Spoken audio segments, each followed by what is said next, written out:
Oh, yes, it's Friday morning and the feeling's horning. No, not that. Anyway, we're going to be doing a pitch meeting today on the original Deadpool. I figured since the success of Deadpool and Wolverine is just going through the roof, let's start where it all began with the original Deadpool. I hear you like the pitch meeting, so we're going to continue down that road. It's morphin' time.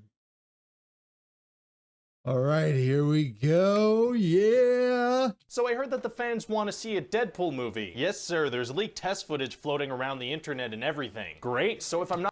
By the way, that was very brilliant of Ryan Reynolds to discreetly release that test footage. That was brilliant. That was a brilliant marketing idea to get his movie made, and it worked.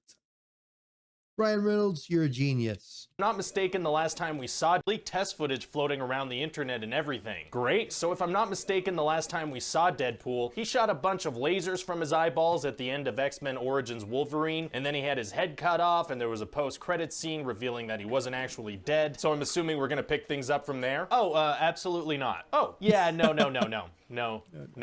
Okay, so you want to do like a hard reboot then? Yeah, something like that. So who should we get to play Deadpool? Same exact guy. But that's not really how movies work. Yeah, I know, but I think it'll be really cool. Like, we'll have him make fun of all the stupid decisions that went into making X-Men Origins Wolverine. Which makes perfect sense because Deadpool's a character that breaks the fourth wall. He's one of the only characters that actually breaks the fourth wall and talks directly to the reader. He's even had instances where he goes to the Marvel Studios office and talks to the heads. I think he's talked to Stan Lee before. I think he's talked to Jim Shooter. He just goes in there and he does what needs to get done behind the scenes because that's the hero that we deserve, but not the one that we need right now. Or maybe that's backwards. Probably. Green? Oh, okay. Fun of all the stupid decisions that went into making X-Men Origins Wolverine? Oh, okay. Like sewing his mouth shut? What was that about? Well, we thought people were gonna like it. We're also gonna make fun of you guys for being cheap. Why would you think that they were gonna like that? A little mean. And now why would people think that you're gonna like the idea of sewing Deadpool's mouth shut when his main characteristic is that he's a witty, funny character?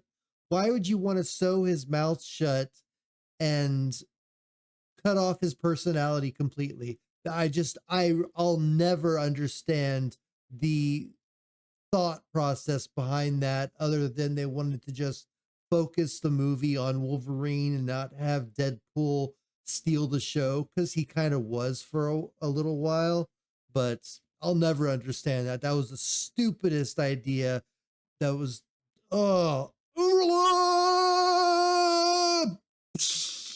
timelines, we're gonna like it. We're also gonna make fun of you guys for being cheap. Okay, that's a little mean. And now the timelines of the X-Men movies don't make any goddamn sense. We worked really hard on those. And at the beginning of the film, we're gonna have some intro credits that say that the movie was produced by asshats. That kind of hurts my feelings. That's hilarious. So anyway, we're really gonna do right by the Deadpool character by having him break the fourth wall a bunch of times. Oh, how's he gonna do that? It's mostly gonna be variations of him turning to the camera and being like, hey, I'm breaking the fourth wall right now. That's actually really good. Yeah, not bad, huh? So what's this? Don't forget to subscribe to the channel, like and share with your friends. It's morphin' time.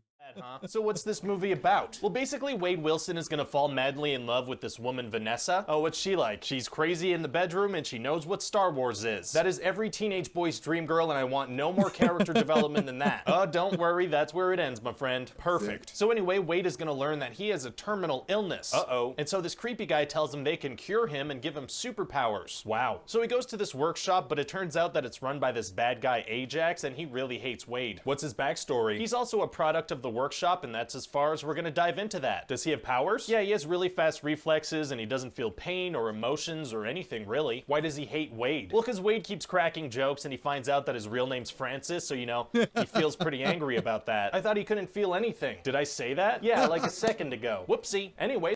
That's true, he did. I never caught that, but yeah, that's true.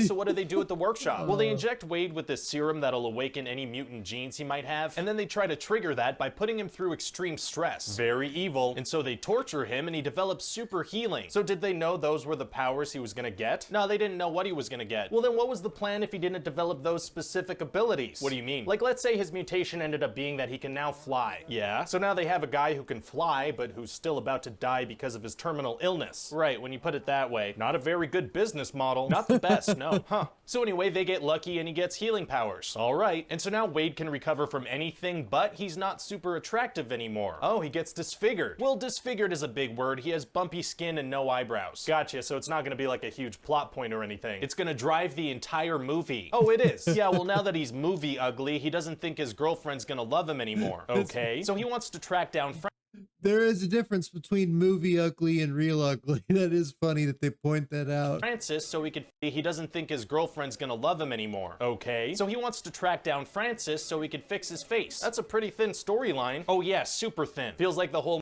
And I don't mean that in the sense, I mean, he looks like freaking Freddy Krueger. He looks hideous. But I think a lot of girls would still go after him because he's charming, he's witty, he's hilarious. And, you know, he has a nice body, even though it's disfigured. It's completely... Why am I going into this? This is ridiculous. I am a man. I don't need to be going into the attractiveness of Ryan Reynolds, even though he is. And I'm jealous, I guess. The movie could just be resolved by having his face. That's a pretty thin storyline. Oh yeah, super thin. Feels like the whole movie could just be resolved by having a conversation. For sure. So we're gonna stretch the whole thing out by having him fight a bunch of different people. But we know he's not in any danger, right? It's gonna be hard to make that entertaining. Actually, super easy. Barely an inconvenience. Really? Yeah, I'm just gonna... I just learned that is a catchphrase that he says repeatedly in these pitch meetings. So I'm starting to get in on the joke that it's super easy, barely an inconvenience. I like that. It's cool. It's gonna be hard to make that entertaining. Actually, super easy, barely an inconvenience. Really? Yeah, I'm just gonna fill all the scenes with a lot of fourth wall breaks and a whole lot of penis jokes. Oh, okay. Yeah, I mean, there's gonna be a couple of non-penis jokes in there, but it's mostly penis. It's mostly penis dick jokes. Yeah. Yeah. Jokes. Penises are tight. Yeah, I mean, there's gonna be a couple of non-penis jokes in there, but it's mostly penis jokes. Penises are tight. Oh, penises what? are Oh God, tight. I didn't mean that. I mean, like the penis, the jokes are funny. Okay. Sorry about that. It's fine. So what else happens? Well, there's also this mutant Colossus that wants Deadpool to join the X-Men. Why? Because that works. And we're gonna do that thing where the bad guy kidnaps the girl to lure the guy into a final fight. Very cool. And Deadpool's gonna put Vanessa in a glass container and throw her about 200 feet down to the ground. Oh, so she dies? Nah, she's totally fine. How? Physics, I don't know. Okay. And so that's about it. Well, it sounds like teenagers. I love that Gina Carano's in this too. She plays a very intimidating villain in this. I forgot the name that her character is. Are really gonna enjoy this movie. Actually, I kind of okay, and so that's about it. Well, it sounds like teenagers are really gonna enjoy this movie. Actually, I kind of want to make it super gory and have a lot of nudity. Oh, so you think it's gonna be rated R? Oh yeah. So it's like the perfect movie for teenagers, but they can't see it without a parent or guardian. That's right. How's this thing gonna make any money? Well, I figured maybe you could handle that with like a crazy amount of marketing. I guess I'll have to. Great, thanks. Oh, one last thing. What's that? Did you happen to include a Stan Lee cameo or? I did. Good, it's important we show that man respect. Yeah. Hey guys, Ryan here. Hope you enjoyed that pitch meeting. We have a lot more of these on the channel, so be sure to check those out. And let me know in the comments section what other movies I should do pitches for. You can also subscribe and like the video, share it with your friends, and check back soon for a new pitch. Thanks for watching. All right. I don't need to tell you because I'm sure you're already subscribed if you like these pitch meetings. If you're watching this reaction, I'm pretty sure you're already subscribed and have seen everything that he's done. But if you haven't, go subscribe to Ryan George, Screen Rant, Pitch Meetings, whatever channel that they're on, because this is my new thing. I am obsessed with these pitch meetings. The comedic timing that he has is amazing. I'm going to talk about this more at the command center. It's morphin' time. So that was Ryan George with the pitch meetings on the original Deadpool movie. Brilliant work, brilliant acting, brilliant writing as usual. But I'm sure for Ryan George, It was super easy, barely an inconvenience, like he says, like I just learned in the comment section below. Thank you very much for letting me know all the information about these pitch meetings and letting me know that you're enjoying them. I'm going to keep doing them because this is my new favorite thing. This guy has talent beyond belief. And I think just watching him, I'll maybe rub off a little bit of that comedic wit and talent. And maybe I can get this channel pumping. Get it pumping. We'll get to pump you up. Huh. Yes. That was a horrible Arnold Schwarzenegger, but maybe it was a decent Dana Carvey impersonating Arnold Schwarzenegger on SNL for the weightlifting duo twins from I'll stop now. Sorry.